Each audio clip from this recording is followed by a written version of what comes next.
Well, first, my field didn't exist when I started, so I didn't know I was interested in it. But I've always been interested in telling stories. I've always been fascinated by technology, and I've always liked the next thing. And so when somebody said digital media, I thought, hey, this combines all of that.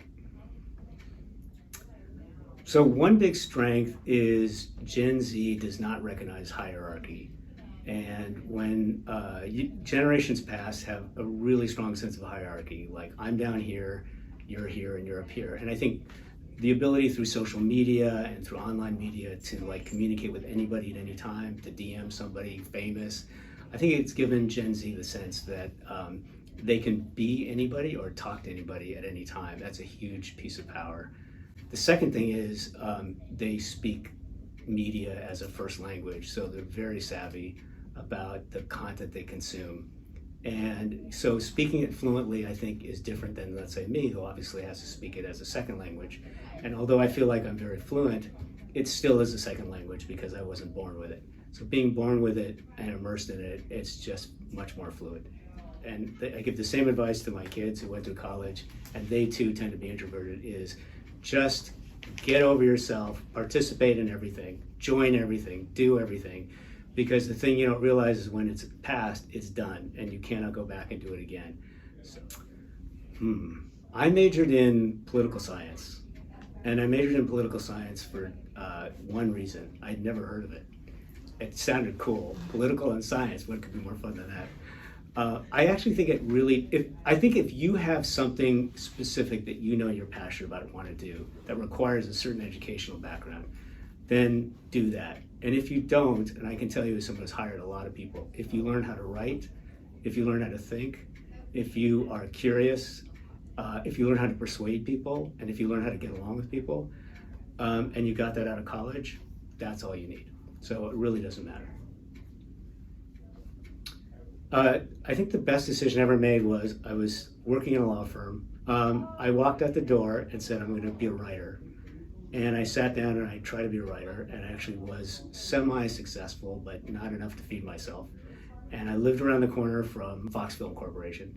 My then girlfriend's best friend was in HR, and they said, well, I know you're a fancy lawyer, but they need like a part-time paralegal to fill out paperwork, and you need a job. So I walked into Fox and started filling out triplicate forms to support my writing habit, and that accidentally was my best career decision.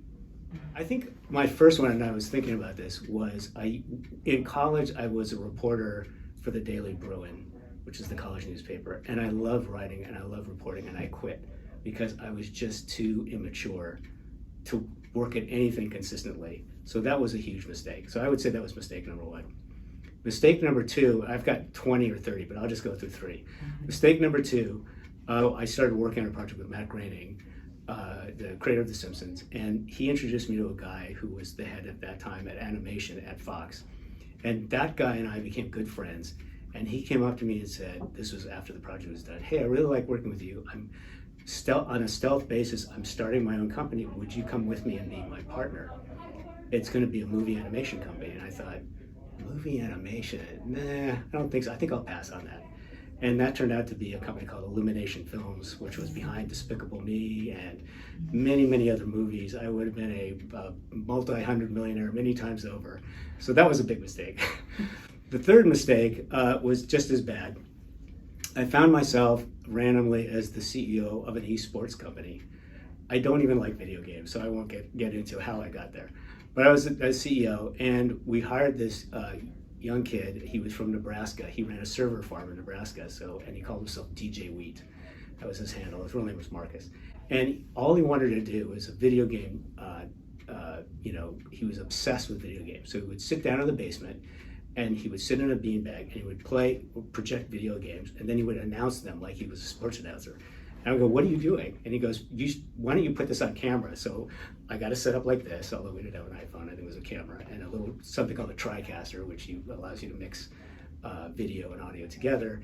And we started putting it on the internet, and people started watching it on YouTube. And I thought, wow, that's pretty interesting, but I don't get why anybody would do this. So he said, well, let's start our own company and do this. And I said, no, I don't think so. That became Twitch. So those are three. I still think the one that hurts the most is quitting the Daily Brew. Curiosity.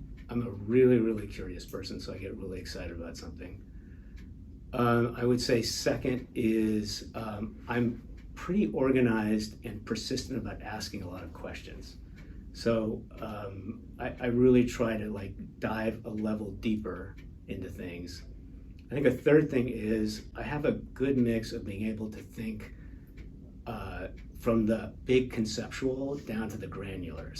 I had an agency once called the Zyzo Group, which stands for Zoom In and Zoom Out, because I always think, and my partner and I had a good ability to like zoom out of something, think of a big idea, and then zoom in and think about how to make it work. So I think those things have been very helpful for me.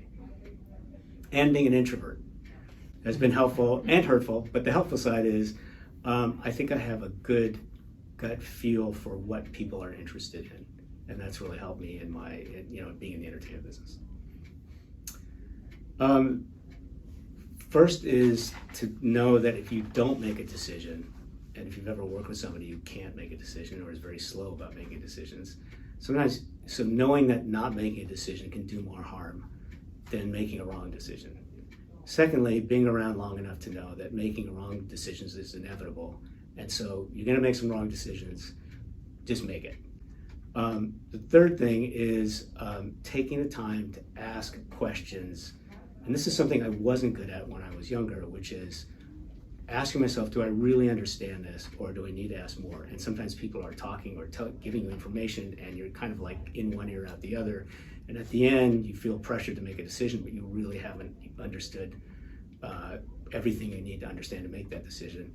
And the last thing is really for me, is to then organize that information and look at it again. And so using things like Google Docs, which some of you have seen me use, and other things really help me think about I'm a very writer-oriented person, and sometimes the act of writing helps me think. So I'll actually write to myself about the decision, and I find that very useful. Facts. That would be one. I think when people used to think that there was such a thing as a fact, and now I think 20 years from now people think like, you had facts? Like things that everybody believed as like a given? I have to say, I guess in this current environment, shaking hands might be a second one. I think given the climate, maybe the beach might be a third one. I might miss that. I think I'll go with that. I'm glad you asked the question, because I was thinking like, I have not stopped to think about what books I really love, because I love so many. I like things that are about other places. So I love the fiction of Murakami. I love Murakami, I like anything by Murakami, Norwegian Wood. There's a book called The Orphan Master's Son, which is about North Korea, which is posits North Korea as one giant play being run by the leader of North Korea, like a movie. Which is brilliant. So that's a great book. I like nonfiction books that are done with great storytelling style. So like One Summer, I think the name of the book is, by Bill Bryson, which is about 1927. It's ostensibly 1927, but he goes back and forth, and it weaves together all the events happening in the world around 1927, including Lindbergh and all kinds of other things going on. The rise of tabloids and so many things, and it's when it's written as well as a great work of fiction, I find it spellbinding. I could read books like that endlessly. But I don't have a life lesson book. Books are such a pleasure. I don't think of them as like, this is a book that you should live your